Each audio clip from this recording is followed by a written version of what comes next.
الرجيم بسم الله الرحمن الرحيم الحج أشهر معلومات فمن فرض فيهن الحج فلا رفث ولا فسوق ولا جدال في الحج وما تفعلوا من خير يعلمه الله وتزودوا فإن خير الزاد التقوى واتقون يا أولي الألباب ليس عليكم جناح أن تبتغوا فضلا من ربكم فإذا أفضتم من عرفات فاذكروا الله عند المشعر الحرام واذكروه كما هداكم وإن كنتم من قبله لمن الضالين ثم أفيضوا من حيث أفاض الناس واستغفروا الله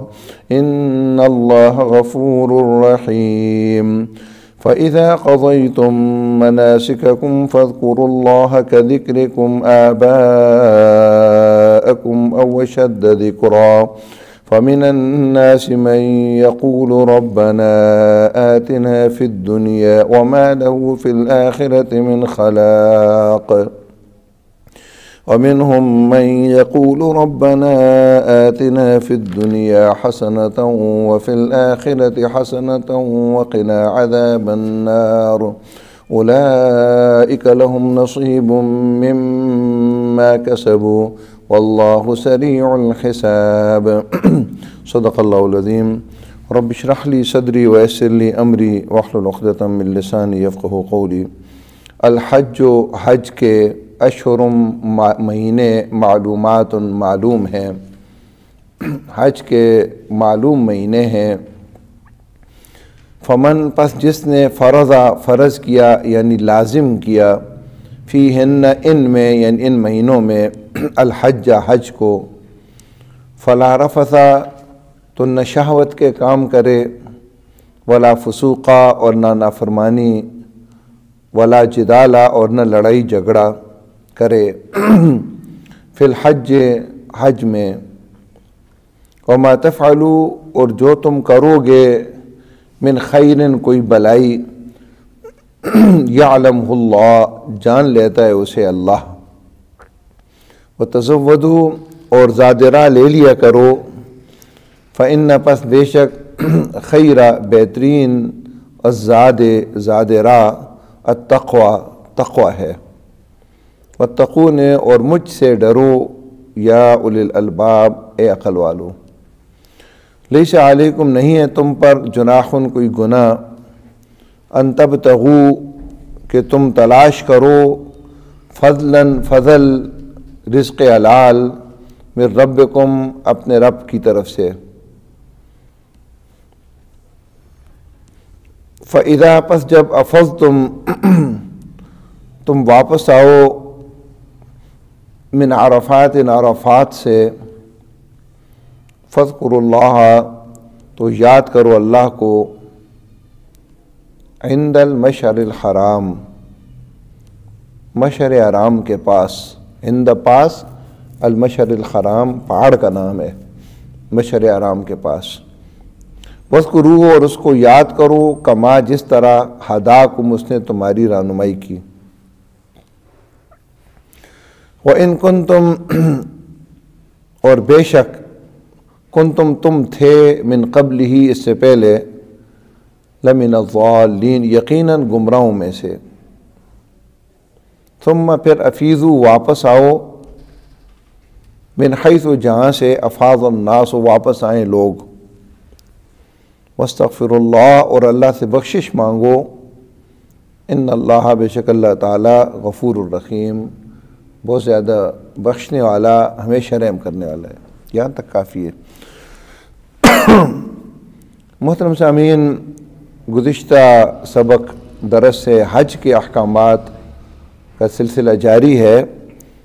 قرآن مجید زندگی کے مختلف شعبوں کے بارے میں ہمیں تعلیمات دیتا ہے، اور یہ سارا دین ہے، اس میں مختلف زندگی کے شعبوں کے بارے میں آپ احکامات پڑھ رہے ہیں۔ حج کے بارے میں فرمایا کہ الحج اشہر معلومات، حج کے معلوم مہینے یعنی شوال، ذی القعدہ اور ذی الحجہ کے ابتدائی 12 یا 13 دن۔ ویسے تو حج کے جو افعال ہیں وہ 8 ذی الحجہ سے لے کر 12 یا 13 ذی الحجہ تک ہوتے ہیں۔ 12 کو بھی آدمی منا سے واپس آ سکتا ہے، 13 کو بھی، دونوں کی رخصتیں ہیں، آگے خود قرآن میں آ رہی ہیں۔ تو یہ حج کے افعال تو ان دنوں میں ہوتے ہیں، تو مہینوں کا ذکر کیوں کیا؟ اس لیے کیا کہ حج کا ایک عمل احرام باندھنا ہے، تو حج کا زمانہ گویا شوال سے شروع ہو جاتا ہے۔ ایک آدمی نے اگر شوال کے اندر احرام باندھ لیا، آج کل تو ایسا نہیں ہوتا، لیکن پہلے زمانے میں جب لوگ حج کے لیے جاتے تھے نا تو کئی گھر سے یہ احرام باندھ لیتے تھے اور مہینوں کے سفر ہوتے تھے۔ یہ تو ابھی کل کی بات ہے کہ جب ہمارے لوگ یہ بحری جہاز کے ذریعے جب جاتے تھے حج اور عمرے کے لیے تو 15 20 دن سمندر میں لگ جاتے تھے اور 3 مہینوں کے لیے وہاں جاتے تھے۔ تو بہرحال ایک آدمی اگر رمضان میں حج کا احرام باندھتا ہے تو اس کا حج قبول نہیں ہوگا، شوال میں باندھ لیتا ہے، ذی القعدہ میں باندھ لیتا ہے، ان مہینوں میں اگر احرام باندھ لے تو یہ احرام صحیح ہوگا۔ جس طرح دیکھیں ظہر کا وقت جب شروع ہوتا ہے نا تو اس وقت میں ایک آدمی نیت کرتا ہے، ظہر کی نماز کی تو صحیح ہوتی ہے، لیکن وقت سے پہلے نیت کرے تو نہیں ہوتی صحیح۔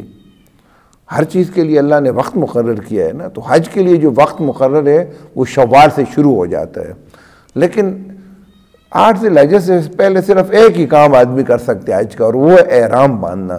لیکن احرام باندھنے کے بعد پھر احرام کی پابندیاں، وہ ایک کام ہے جو حج سے متعلقہ ہے۔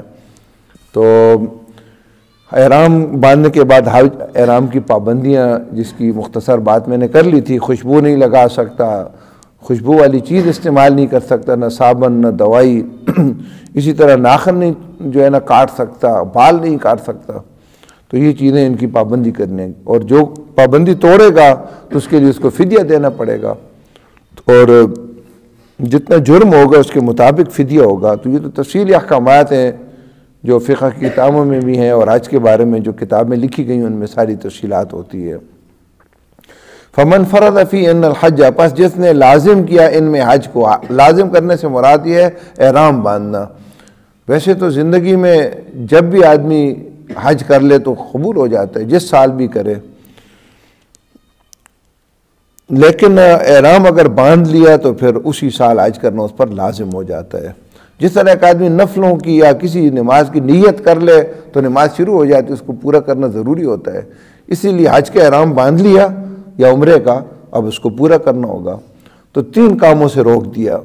فرمایا پہلی بات تو یہ ہے کہ جب ایک آدمی نے احرام باندھ لیا، اپنے آپ پر حج کو لازم کر لیا، فلا رفث ولا فسوق ولا جدال فی الحج، تو نہ شہوت کے کام کرے، نہ گناہ کے، اور نہ لڑائی جھگڑا کرے حج میں، حج کے ایام میں۔ کوئی بھی شہوت کی طرف رغبت والا کام نہیں کر سکتا۔ اگر میاں بیوی دونوں حج کے لیے اکٹھے گئے ہیں تو وہ بھی آپس میں کوئی ایسی بات نہیں کر سکتے جو اس کی طرف انسان کی رغبت لے جائے، شہوت کی طرف، اور کوئی گناہ کا کام بھی، اور نہ لڑائی جھگڑا کرے۔ لڑائی جھگڑے کا خصوصی ذکر اس لیے کیا کہ حج میں چونکہ رش ہوتی ہے، بہت سارے لوگ ہوتے ہیں، تو اس بات کا خطرہ ہوتا ہے کہ آدمی کا دل تنگ ہو اور لڑائی جھگڑا کرے، تو اس سے منع کر دیا گیا۔ تو ویسے بھی عام حالات کے اندر بھی یہ گناہ منع ہے، لیکن یہ بات اس طرح ہے نا کہ کوئی آدمی کہے کہ مسجد میں غیبت نہ کرو، اس کا مطلب یہ نہیں ہوتا کہ باہر کرو، مطلب یہ ہوتا ہے کہ مسجد میں غیبت کرنا زیادہ گناہ کا کام ہے۔ اس طرح ایام حج کے اندر جو ہے نا اگر تم آپس میں لڑائی جھگڑے کرو گے، گناہ کے کام کرو گے، یہ تو بہت ہی بری بات ہے۔ اتنے مقدس مقامات کے اندر جو ہے نا تم وہاں گئے ہو اور وہاں تم یہ کام کرتے ہو۔ وَمَا تَفْعَلُوا مِنْ خَيْرٍ يَعْلَمْهُ اللَّهُ، اور جو تم کرو گے کوئی نیکی کا کام، بلائی کا کام، اللہ اس کو جان لیتا ہے۔ من خیر، کوئی بلائی کا کام۔ حج کے دنوں میں بہت سارے بلائی کے کام کرنے کے مواقع ہوتے ہیں، رش ہوتی ہے، تندور پر لائن لگی ہے لوگوں کی، ایک آدمی دیکھتا ہے کہ کوئی بوڑھا آدمی ہے، اس کو بٹھا دے، اس کا بھی کھانا لے لے۔ اسی طرح سواریوں کے معاملات ہوتے ہیں، منا اور عرفات کے اندر خصوصاً اور مزدلفہ میں رات کے قیام کے دوران ہر آدمی چاہتا ہے اس کو کوئی اچھی سی جگہ مل جائے، لیکن کسی دوسرے کو اچھی جگہ پیش کر دینا اور خود ایثار قربانی کرنا۔ باقی تو حج کے دنوں میں معمول کی نمازیں ہی ہوتی ہیں اور اذکار ہوتے ہیں، لیکن بھلائی کے کام تو آدمی بہت سارے کر سکتا ہے۔ تو لوگوں کو نظر آئیں یا نہ آئیں، اصل تو چیز ہے اللہ دیکھ رہا ہوتا ہے، اللہ جانتا ہے۔ جب اللہ جانتا ہے تو اس کا اجر بھی عطا کرے گا۔ وَتَزَوَّدُوا فَإِنَّ خَيْرَ الزَّادِ التَّقْوَىٰ وَاتَّقُونِ يَا أُولِي الْأَلْبَابِ، اور زاد راہ لے لیا کرو، بے شک بہترین زاد راہ تقویٰ ہے۔ حضرت عبداللہ ابن عباس رضی اللہ تعالی عنہما بیان کرتے ہیں کہ آل یمن کے لوگ جب حج کے لیے آتے تھے تو اپنے ساتھ سامان سفر نہیں لاتے تھے، اور کہتے تھے کہ جو ہے نا ہم اللہ کے مہمان ہیں، اللہ کے گھر میں جا رہے ہیں، اور یہ سامان سفر لے جانا تو توکل کے خلاف ہے۔ ہم تو متوکلین ہیں، اللہ رزق دے گا، پتھر میں کیڑے کو بھی دیتا ہے اور جو ہے نا پرندوں کو بھی دیتا ہے، تو کیا ہم اللہ کے مہمان ہوں گے تو ہمیں رزق نہیں دے گا اللہ؟ تو جب مکہ میں آ جاتے تو پیسے تو پاس ہوتے نہیں تھے، تو لوگوں سے کھانا مانگتے تھے۔ پھر لازمی بات ہے، بھوک لگتی تھی تو کھانا تو مانگتے تھے۔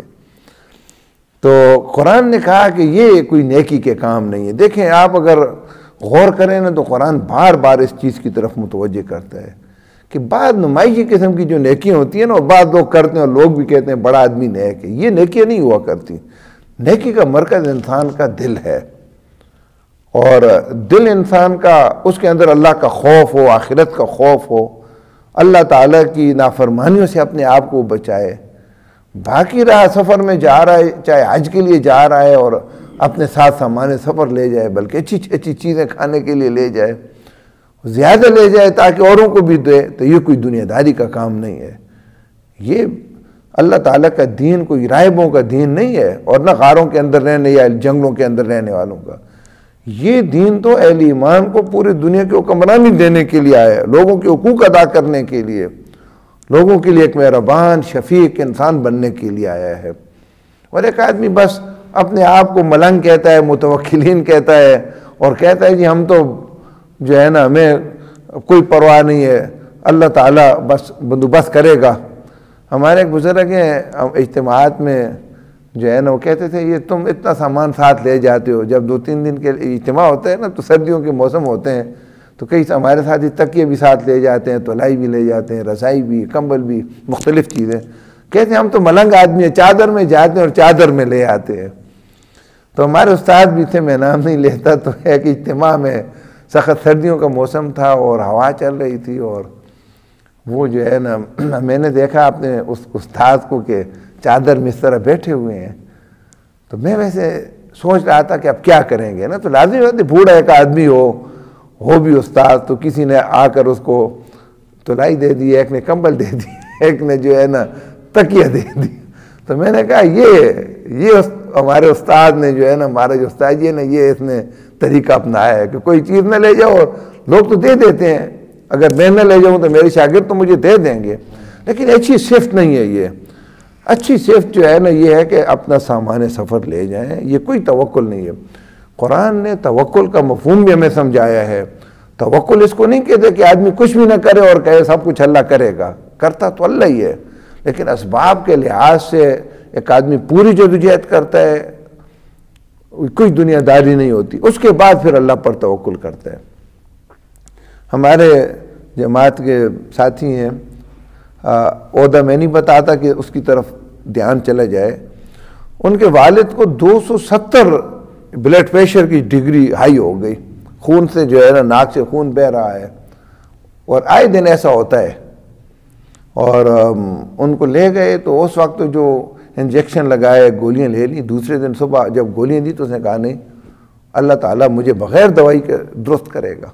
ایک آدمی کا بلڈ پریشر 200 سے اوپر جا رہا ہے، اور اس کے اندر توکل کا ایسا غلط مفہوم کسی نے ڈال دیا یا خود پیدا ہوا ہے، وہ کہتے ہیں میں اللہ کا بندہ ہوں، اللہ تعالیٰ سب کچھ کرنے والا ہے، ہمیں مخلوق سے کچھ نہ ہونے کا یقین ہے، اس لیے یہ دوائیاں یہ چیزیں کچھ بھی نہیں ہیں، اللہ تعالیٰ بغیر دوائی کے بھی شفا دے سکتا ہے۔ عقیدے کے لحاظ سے تو یہ بات ٹھیک ہے، لیکن نبی صلی اللہ علیہ وسلم کی سیرت اور قرآن کی تعلیمات نہیں ہے۔ اس لیے یہ کہا کہ ملنگ بن کر نہ جاؤ کہ وہاں پہ لوگوں سے کھانے مانگو، اتنا سامان سفر لے لو۔ نیکی کا تعلق ان ظاہری چیزوں کے ساتھ نہیں ہوا کرتا، اصل نیکی دل کی ہوتی ہے، دل کے اندر اللہ کے ساتھ تمہارا تعلق کیا ہے، بس اصل چیز یہ ہے۔ اور پھر فرمایا کہ بہترین زاد راہ تقوی ہے۔ اس کے جو ہے نا ایک مفہوم تو مفسرین نے یہ بیان کیا ہے کہ دو قسم کے زاد راہ ہوتے ہیں سفر میں، اور آج کے سفر میں تو بہت ضروری، ایک ظاہری زاد راہ تمہارے کھانے پینے کا سامان باقی چیزیں، اور ایک زاد راہ یہ تو تمہارے جسم کا زاد راہ ہے نا، ایک روح کا زاد راہ ہے تقوی، اللہ کا کے ساتھ ایک خاص تعلق۔ عام طور پر تو ہم کہتے ہیں نا اللہ کا خوف، لیکن بعض ذہن میرے تقوی سے مراد ہے اللہ کے ساتھ ایک خاص محسوس تعلق، جس میں اللہ کے ساتھ محبت بھی آتی ہے اور اللہ کا خوف دونوں آتے ہیں، اور ایک ایسا تعلق کہ ہر وقت ایک آدمی کی بس ہر وقت یہ طلب ہو کہ میں اپنے رب کو کیسے راضی کر لوں۔ کوئی بندے کی خدمت آتی ہے وہ کرتا ہے، نماز کا وقت ہوتا ہے تو نماز پڑھتا ہے، اور بس اس دھن میں ہے کہ اپنے رب کے کام میں کروں اور منہ مجھ سے راضی ہو جائے، اور جو کام اللہ کی نافرمانی کے ان سے بچتا ہے کہ میرا رب مجھ سے ناراض نہ ہو جائے، اور ہو جاتا ہے تو پھر بے چین ہو جاتا ہے، ہو جاتا ہے، انسان ہے، نافرمانی کے بڑے بڑے کام بھی ہو جاتے ہیں، پھر بے چین ہو جاتا ہے، پھر آئے ہیں، صدقات ہیں، نوافل ہیں، کوئی جگہ آرام نہیں دیتی، بس توبہ استغفار ہے۔ یہ تقوی کی علامت قرآن میں بیان ہوئی ہے۔ یہ تعلق جو ہے نا یہ روح کے لیے زاد راہ ہے۔ حج کے لیے جا رہے ہو، زاد راہ تو اچھا خاصا لے لیے ہیں، تقوی ہے نہیں، اللہ کے ساتھ کوئی تعلق ہی نہیں ہے، ادھر بھی جا کر بس بازاروں میں پھرتے ہو اور بس یہی خیال ہے فلاں کے لیے فلاں چیز لینی ہے، فلاں کے لیے فلاں چیز لینی ہے، سارا رات دن خریداریاں ہیں، اور بس نماز کے لیے چلے جاتے ہو۔ تقوی روحانی تعلق اللہ کے ساتھ تمہارا ہے نہیں، تو ایک زاد راہ تو تم لے گئے، دوسرا نہیں لے گئے۔ ایک مطلب یہ آیت کا۔ دوسرا مطلب یہ ہے کہ تقوی سے مراد بچنا ہے، اور بچنا سوال سے بچنا ہے، کہ بہترین زاد راہ سوال سے بچنا ہے۔ تو آج کل تو اللہ معاف کرے سوال کرنے کی ضرورت ہی نہیں ہوتی۔ حرم کے ساتھ جتنی کھانے پینے کی دکانیں ہوتی ہیں نا، تو وہاں مالدار لوگ، اچھے لوگ ان کو پیسے دے دیتے ہیں اور انہیں کہتے ہیں کہ مثلا 100 آدمیوں کو کھانا دے دو، 200 کو دے دو، اور کچھ لوگوں کا شغل یہی ہوتا ہے، وہاں لائنوں میں بس کھڑے ہوتے ہیں، اور وقت آئے ہوتے ہیں، نماز چلی جاتی ہے، لائنوں میں کھڑے ہیں، جی نمبر آئے گا تو کھانا لیں گے، ایک لائن میں کھڑے ہوئے پھر دوسری لائن میں، عادت بن جاتی ہے نا۔ تو خدا کے بندو تم کس لیے وہاں گئے ہو؟ کیا لائنوں میں کھڑے ہو کر کھانے اور مختلف کھانے پینے کی چیزیں جمع کرنے کے لیے؟ کئی ایسے ہوتے ہیں کہ پھر اپنے بیگوں کے اندر بھی بھرتے ہیں چیزیں یہاں لانے کے لیے، اور لائنوں میں کھڑے ہوتے ہیں۔ تو اس کی قرآن نے اصلاح کی ہے۔ بہترین زاد راہ سوال سے بچنا ہے، سوال چاہے زبان سے ہو یا عمل سے ہو، لائنوں میں کھڑا ہونا بھی تو سوال ہی ہوتا ہے نا۔ تو بہرحال اصل ساری توجہ تمہاری اللہ کے ساتھ تعلق اور عبادات پر ہو، ضرورت کا زاد راہ لے لیا کرو، سوال سے بچو تم۔ اللہ تعالیٰ کو مانگنے والے لوگ اچھے نہیں لگتے، دینے والے لوگ اللہ تعالیٰ کو اچھے لگتے ہیں۔ جب تک ایک آدمی سخت مجبور نہ ہو، کبھی بھی اس کو دست سوال نہیں پھیلانا چاہیے۔ وَاتَّقُونِ، اور مجھ سے ڈرو، یا اولي الالباب، اے عقل والو، لیس علیکم جناح، نہیں ہے تم پر کوئی گناہ، ان تبتغوا، کہ تم تلاش کرو، فضلا من ربکم، اپنے رب کا فضل یعنی رزق حلال۔ زمانہ جاہلیت میں اس بات کو گناہ سمجھا جاتا تھا کہ ایک آدمی حج اور عمرے کے لیے جا رہا ہے اور اپنے علاقے کی اگر کوئی چیز لے جا کر وہاں بھیج دیتا ہے اور کوئی نفع کما لیتا ہے تو کہتے تھے یہ دنیا داری کا کام ہے، اور حج اور عمرہ تو اللہ تعالیٰ کی خالصتاً عبادت ہے، تو اس میں ہمیں یہ کام نہیں کرنا چاہیے۔ تو یہ بھی وہی نیکی کا غلط تصور ہے جو ذہنوں میں ہوتا ہے۔ کہا کہ اگر تم رزق حلال کما لیتے ہو، وہاں جا کر کوئی اپنی چیز اپنے علاقے کی لے جاتے ہو اور وہاں بیچ کر کچھ پیسے کما لیتے ہو، اور یہ رزق حلال ہے، تو اس میں کوئی حرج نہیں ہے، اس میں تمہاری عبادت میں کوئی خلل نہیں ہے۔ ایک بزرگ کا واقعہ میں نے پڑھا، اور لکھنے والے نے جو ہے نا بہت اس انداز میں لکھا کہ وہ بہت ہی نیک آدمی تھے۔ ان کا عمل کیا تھا کہ چھوٹے دیہاتوں میں تو جمعہ ہوتا نہیں ہے، تو وہ جو ہے نا دیہات سے شہر کے لیے جب جمعے کی نماز کے لیے جاتے تھے تو کبھی انہوں نے سبزی تک شہر سے خرید کر نہیں لائی، حالانکہ دیہاتیوں کو تو کئی سودا سلف کی ضرورت ہوتی ہے نا شہروں سے، وہ کہتے تھے میں جمعے کے لیے آیا ہوں تو کوئی اور کام میں نہیں کروں گا. تو جب میں نے پڑھا تو یہ آیت مجھے میرے ذہن میں آ گئی کہ اللہ تعالیٰ نے تو ہمیں کہا ہے کہ اس میں کوئی حرج نہیں ہے. ایک آدمی جمعے کی نماز کے لیے شہر جاتا ہے، اپنے گھر کے لیے سودا صرف بھی لے آتا ہے، تو یہ سودا صرف لانا بھی تو اس کی دینی ذمہ داری ہے نا، کوئی دنیا داری کا کام تو نہیں ہے. یا وہ اپنا زمیندار ہے، جمعے کی نماز کے لیے جاتا ہے اور اس کی سبزی خوبصورت تازہ سبزی اور اپنے ساتھ سبزی لے جا کر وہاں بیچ دیتا ہے، اور 200-400-500 روپے اگر بیوی بچوں کے لیے رزق حلال کما لیتا ہے، تو جمعے کی نماز کے اندر اس میں کیا خلل ہوا؟ ایک تیر کے 2 اس نے شکار کر لیے. یہ نیکی کا غلط تصور جو ہوتا ہے نا، یہ انسان کے اندر شدت اور زندگی کو مشکل بنا دیتا ہے. اس لیے کہا کوئی گناہ نہیں ہے. ہاں البتہ ایک بات ذہن میں رہے، یہ اللہ تعالیٰ نیتیں جانتا ہے. ایک آدمی اگر خالصتاً تجارت کے لیے جا رہا ہے اور ساتھ کہتے ہیں چلے عمرہ بھی کر لوں گا، تو اللہ تعالیٰ سے یہ نہیں چھپا سکتا. کئی ایسے لوگ ہیں کہ ان کا پروگرام ہوتا ہے گھر میں کوئی شادی ہے کسی بچے کی، کہتے ہیں جی سعودی عرب کا سونا بہت اچھا ہے، چلیں عمرے کا ٹکٹ لے لیتے ہیں، بجائے دبئی کے سعودی چلے جاتے ہیں، وہاں سے سونا بھی لے آئیں گے اور ساتھ عمرے بھی کر لیں گے. یہ اب اللہ کو پتہ ہے کہ خالصتاً کون سا سفر ہے اور ثانوی حیثیت میں کیا ہے. بنیادی سفر حج اور عمرے کا ہو، اور ثانوی طور پر اگر تم تجارت اگر کر سکتے ہو تو تجارت کر لو. کئی لوگ وہاں مختلف انڈونیشیا ملائیشیا کے لوگ جاتے ہیں، ہمارے علاقے کی بھی ہوں، اپنے علاقوں کی چیزیں لے جاتے ہیں، وہاں فروخت کر لیتے ہیں اور اللہ تعالیٰ ان کو کچھ نفع بھی دے دیتا ہے. تو یہ کوئی منع نہیں ہے. اصل چیز جو ہے نا اللہ کی تعلق اور عبادت کے جو تقاضے ہیں وہ پورا کرنے ہیں. تو اس لیے فرمایا کہ کوئی گناہ نہیں ہے تم پر کہ تم اپنے رب کا فضل اللہ تعالیٰ رزق حلال کو کہتا ہے. یہ بات ذہن میں رہے. خیر بھی مال کے لیے لفظ آتا ہے، آپ نے پہلے وصیت کے احکامات میں پڑھا. خیر بھی اس مال کو کہا جاتا ہے جو رزق حلال ہو. حرام مال کبھی بھی نہ خیر ہے اور نہ فضل ہے. ہمارے ہاں ایک آدمی ہیروئن کا کاروبار کرتا ہے اور پیسے کماتا ہے اور مال بنا کر اس کے اوپر جو ہے نا بڑا ایک کتبہ لگاتا ہے، ھذا من فضل ربی، یہ میرے رب کا فضل ہے. رب کا فضل نہیں ہے، یہ تو اللہ تعالیٰ کی طرف سے لعنت ہے اس پر کہ کیسا گھر اس نے بنایا جو رزق حرام کا گھر ہے. یہ اللہ کا فضل کون سا ہے؟ فضل وہ رزق ہے جو حلال کا رزق ہو. وہ تھوڑا ہے تب بھی اللہ کا فضل ہے، وہ خربوں میں ہے تب بھی اللہ کا فضل ہے. اور اللہ کا فضل والا رزق کبھی بھی انسان کو نقصان نہیں دے سکتا. وہ اگر حلال ذرائع سے کمایا گیا اور اس کی زکوٰۃ نکلتی ہے تو کتنا بڑا رزق کیوں نہ ہو وہ نقصان نہیں دے سکتا. ایک چھوٹی سی یوسف اصلاحی رحمۃ اللہ علیہ پچھلے دنوں فوت ہوئے، ان کی کتاب ہے 2 مسافر. نوجوانوں کو چاہیے وہ کتاب پڑھیں لازمی. یہ تصور اس میں جو انسان کے ذہن میں آتا ہے. امام شافعی رحمۃ اللہ علیہ کا ایک سفر ہے، سلمان فارسی رضی اللہ عنہ کا بھی ہے. تو اس میں جب وہ کوفہ آئے اور امام محمد رحمۃ اللہ علیہ کے پاس پڑھنے کے لیے، پہلے امام مالک رحمۃ اللہ علیہ کے پاس گئے. تو امام مالک رحمۃ اللہ علیہ بہت عظیم انسان تھے، فقیر تھے ان دنوں. تو امام شافعی جب گئے تو 14 سال کے تھے، علم حاصل کرنے کے لیے ماں نے بھیج دیا، حافظ قرآن تھے. تو وہاں گئے تو مجلس میں جب حدیث کی مجلس موطا امام مالک پڑھاتے تھے، انہی کی اپنی کتاب ہے، تو کچھ لکھنے کی چیز نہیں تھی، تو ایک جو ہے نا یہ تنکا لیا اور تھوک لگا کر اس کے ساتھ لکھنے لگے. امام مالک رحمۃ اللہ علیہ نے جب اس کو دیکھا تو سمجھ گئے بچہ بڑا ذہین ہے. درس کے بعد ان کو اپنے پاس بلایا اور کہا کہاں سے آئے؟ اس نے کہا کہ حرم مکہ سے آیا ہوں. کیوں آئے؟ علم سیکھنے کے لیے. کہا تم تو بڑے سمجھدار نظر آتے ہو، لیکن میں جب حدیث پڑھا رہا تھا تو تنکے کے ساتھ کیوں کھیل رہے تھے؟ اس نے کہا حضرت میرے پاس کچھ بھی نہیں ہے تو میں لکھ رہا تھا. کہا کہاں لکھا ہے؟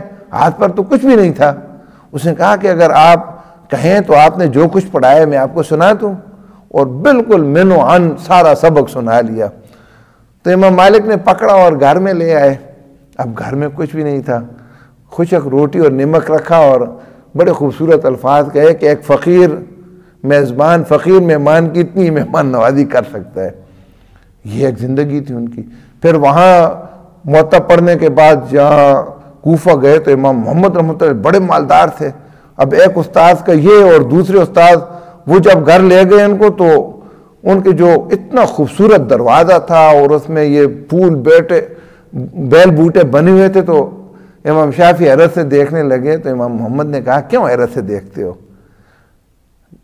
یہ جتنا گھر میں نے بنایا ہے، میرے پاس جتنا مال ہے، 8 سال میں اس کی پوری زکوٰۃ نکالتا ہوں۔ تب انہیں تصور ہوا کہ دین تو یہ نہیں ہے کہ صرف آدمی کا لاش ہو۔ پھر وہاں سے علم حاصل کرنے کے بعد جب مکہ آنے لگے تو سوچا کہ نبی صلی اللہ علیہ وسلم کے روزے پر حاضری بھی دے دوں اور اپنے استاد محترم سے ملاقات بھی کر لوں۔ یہاں آئے تو کوئی اور ہی رنگ تھا۔ امام مالک ایسا جوڑا پہنتے تھے کوئی بادشاہ بھی نہیں پہن سکتا تھا، اور پیسے کی ریل پیل ہے اور گھر ہیں اور خچر ہیں اور غلام ہیں، اور ایسی خوشبو لگاتے ہیں کہ پورا مدینے کی گلیاں معطر ہو جاتی ہیں۔ تو امام شافعی کو اپنے گھر لے گئے تو سامان ہی سامان دیکھا تو ناراض سے ہوئے، تو کہا کہ کیوں ناراض ہوتے ہو؟ یہ تو جو کچھ بھی ہے لوگ آ کر تحفہ دیتے ہیں، اور نبی صلی اللہ علیہ وسلم نے تحفہ جو ہے نا لینے کا حکم دیا ہے کہ کوئی تحفہ خلوص کے ساتھ دے دو تم لو، تو مجھے تو اس کے ساتھ کوئی محبت نہیں ہے، جتنا پڑا ہے نا یہ سارا تجھے دے دوں گا۔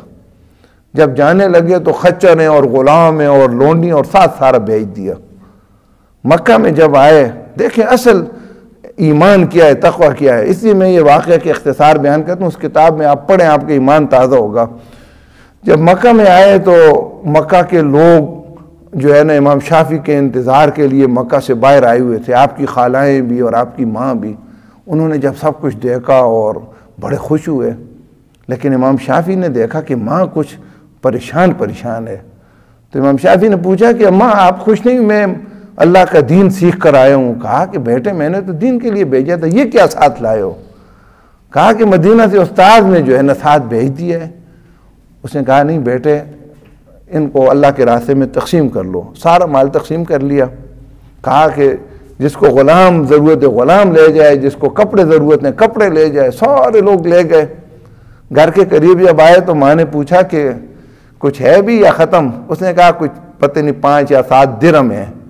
تو کہا کہ بیٹے جس چادر کے ساتھ گھر سے نکلے تھے نا، میں چاہتی ہوں اسی چادر کے ساتھ گھر میں واپس آؤ۔ اور ساتھ جو 2-3 لونڈیاں کچھ جا رہی تھی غریب لوگ، ان کو تقسیم کر لیے، اور بالکل خالی ہاتھ جس طرح نکلے تھے اسی چادر کے ساتھ امام شافعی واپس آئے۔ اس کو تقوی کہتے ہیں، یہ اللہ کے ساتھ تعلق ہے۔ دنیا کی بڑی سی بڑی دولت انسان کی تقوی کو خراب نہیں کر سکتی، بشرطے کہ واقعی تقوی ہو اور اللہ کے ساتھ یہ گہرا تعلق ہو۔ امام مالک کو جب پتہ چلا تو خط لکھا، کہا کہ شافعی ہر سال اتنا سامان بھیجوں گا، پریشان نہ ہو، اور جب تک زندہ رہے اپنے شاگرد کو وہ سامان بھیجتے رہے۔ دل کے اندر کوئی محبت نہیں تھی، پیسے کی ریل پیل تھی، بادشاہوں کی طرح رہتے تھے، لیکن محبت نہیں تھی۔ اصل چیز یہ ہے جو قرآن پیدا کرنا، یہ ظاہری قسم کی نیکیاں اور نمائشی قسم کے کام اور تقوی، اور جو ہے نا یہ ہمارے زمانے میں جس کو جو ہے نا یہ للہیت اور اولیاء کہتے ہیں، قرآن بالکل اس کے برعکس ایک ہمیں تصور دیتا ہے۔ فرمایا کہ یہ فضل ہے اللہ کا، چاہے پوری دنیا کی رزق آدمی کو مل جائے لیکن ہو حلال، اور آدمی زکوٰۃ نکالے اور دوسرے حقوق ادا کرے۔ فَإِذَا أَفَضْتُم مِّنْ عَرَفَاتٍ، جب تم واپس آؤ عرفات سے، فاذکروا اللہ عند المشعر الحرام، تو مشعر حرام کے پاس تم اللہ کو یاد کرو۔ 9 ذی الحجہ کو حجاج کرام منا سے عرفات جاتے ہیں، اور 9 ذی الحجہ کا جب سورج غروب ہو جاتا ہے تو وہاں نماز نہیں ادا کرتے مغرب کی، نماز جا کر پھر واپس عرفات سے منا اور عرفات کے درمیان مزدلفہ ہے۔ مشعر حرام ایک پہاڑ ہے، اس کے پاس آس پاس جو میدان ہے اس کو مزدلفہ کہتے ہیں۔ وہاں رات گزارنی ہوتی ہے، پہلے تو جا کر وہاں حجاج کرام مغرب اور عشاء کی اکٹھی نمازیں پڑھتے ہیں عشاء کے وقت میں، اس کے بعد باقی رات آرام بھی کرتے ہیں، اللہ کا ذکر کرتے ہیں، دعائیں مانگتے ہیں۔ صبح نماز کے بعد تھوڑی دیر کے لیے کھڑے ہو کر دعا کرنے، جس کو وقوف مزدلفہ کہتے ہیں، یہ واجب ہے۔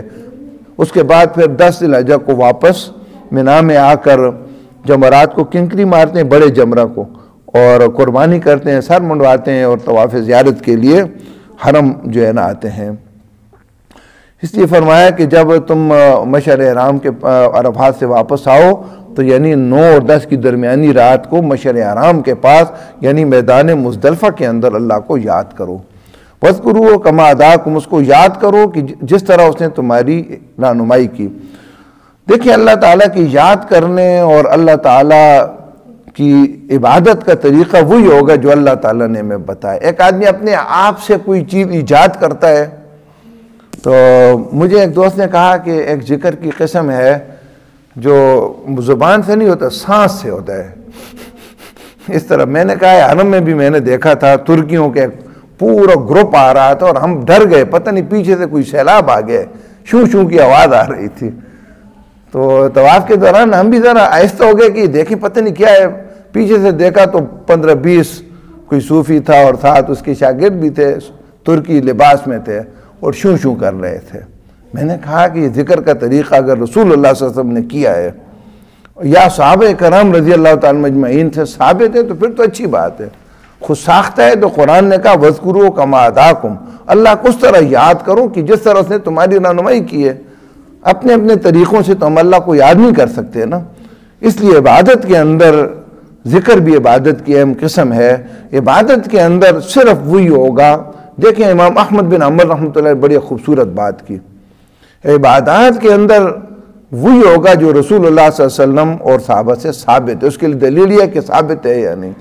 اور استعمال کی چیزوں میں ہر وہ چیز جائز ہے کہ شریعت نے جس کی ممانعت نہ کی ہو، منع نہ کیا ہو۔ وَإِن كُنتُم مِّن قَبْلِ لَمِنَ الضَّالِينَ، اور بے شک تم اس سے پہلے گمراہوں میں سے تھے، یعنی تمہیں اللہ تعالیٰ کی دین کی کوئی رہنمائی نہیں تھی۔ ثُمَّ أَفِيضُوا مِنْ حَيْثُ أَفَاضَ النَّاسُ، پھر واپس آؤ جہاں سے لوگ واپس آتے ہیں۔ قریش نے اپنے لیے یہ مقام بنا لیا تھا کہ وہ کہتے تھے کہ ہم لوگوں سے برتر ہیں، اس لیے ہم جب منا سے حجاج کرام جاتے تھے نا عرفات کو 9 ذی الحجہ کو، تو یہ مزدلفہ کے اندر ہی ٹھہر جاتے تھے اور باقی لوگ عرفات میں جاتے تھے، پھر واپس آ کر رات مزدلفہ میں آتے تھے، تو یہ وہی ہوتے تھے۔ تو اپنے لیے انہوں نے ایک امتیازی شان بنا لی، کہا کہ ایسا نہیں ہے، جہاں سے لوگ واپس آئیں، بلکہ حج کو رکن اعظم قرار دیا۔ حج کے اندر جس کا وقوف نہیں ہوگا اس کا حج ہی اب قبول نہیں ہوتا۔ تو تمہارے لیے کوئی امتیاز نہیں ہے، تمام انسان اللہ تعالیٰ کی مخلوق ہیں، اللہ کے سامنے برابر ہیں، اس لیے وہ جہاں سے آئیں یعنی عرفات سے، تم بھی وہاں پہ سے آؤ۔ وَاسْتَغْفِرُوا اللَّهَ، اور اللہ تعالیٰ سے بخشش مانگو، یعنی ابھی تک جو تم نے غلطی کی ہے تو اس کی اللہ تعالیٰ سے معافی مانگو، بے شک اللہ تعالیٰ بہت زیادہ بخشنے والا، رحم کرنے والا ہے۔ اس میں ہمیں یہ بھی اللہ تعالیٰ نے رہنمائی کی کہ جب بھی کوئی اچھا کام کرو تو اس کے بعد جو ہے نا فخر اور غرور نہیں ہونا چاہیے، استغفار ہونا چاہیے کہ اس کام کے جو صحیح تقاضے ہوتے ہیں وہ آدمی پورا نہیں کر سکتا۔ دیکھیں نماز جب آدمی پڑھ لیتا ہے نا تو نبی صلی اللہ علیہ وسلم نے جو ہے نا ہمیں یہ سنت بتائی کہ اونچی آواز سے کہو اللہ اکبر، استغفر اللہ استغفر اللہ استغفر اللہ 3 دفعہ۔ ہر نماز جب فرض نماز سلام پھیر لو تو اس کے بعد اللہ اکبر استغفر اللہ استغفر اللہ استغفر اللہ۔ تو نماز کے بعد استغفار کا مطلب کیا ہے کہ نماز کے اندر جو کوتاہی رہ گئی اللہ تعالیٰ معاف کر دے۔ کوئی بھی نیک کام ہو اس کے بعد استغفار ہونا چاہیے۔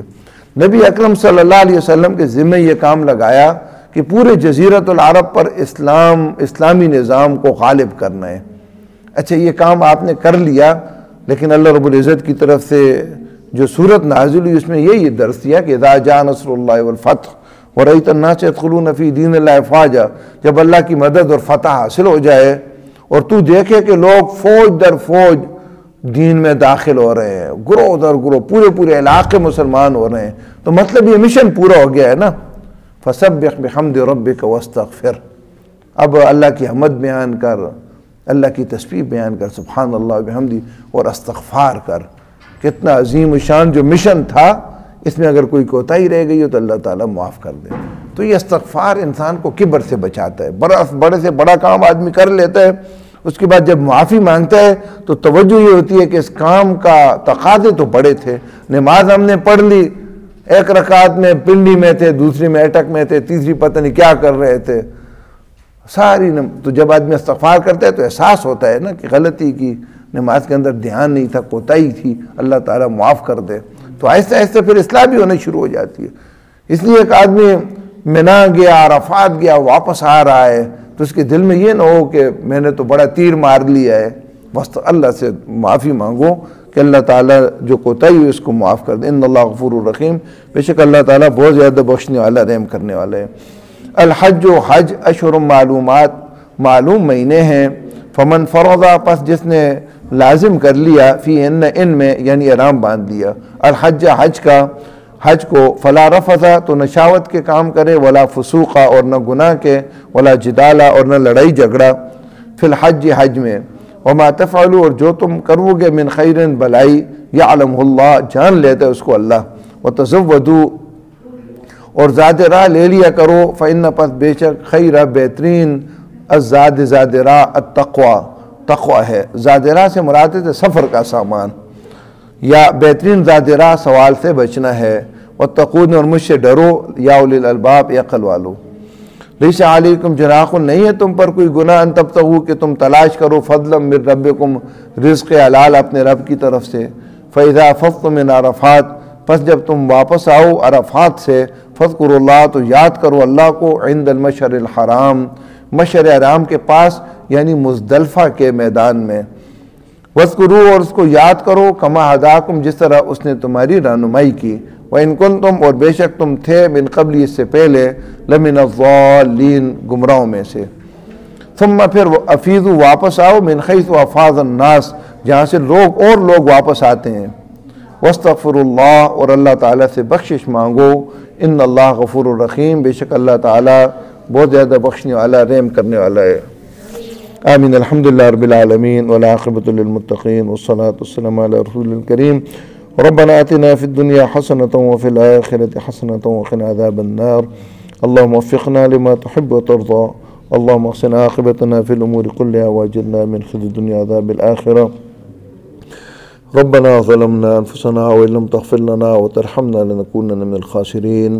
اللهم إنا نسألك الهدى والتقى والعفاف والغنى۔ اللهم إنا نسألك العفو والعافية في الدنيا والآخرة وفي أهلنا ومالنا۔ اللهم ثبتنا على الإسلام۔ اللهم نور قلوبنا بنور الإيمان۔ اللهم زين أخلاقنا بنور القرآن۔ وصلى الله تعالى على خير خلقه محمد وعلى آله وصحبه أجمعين برحمته۔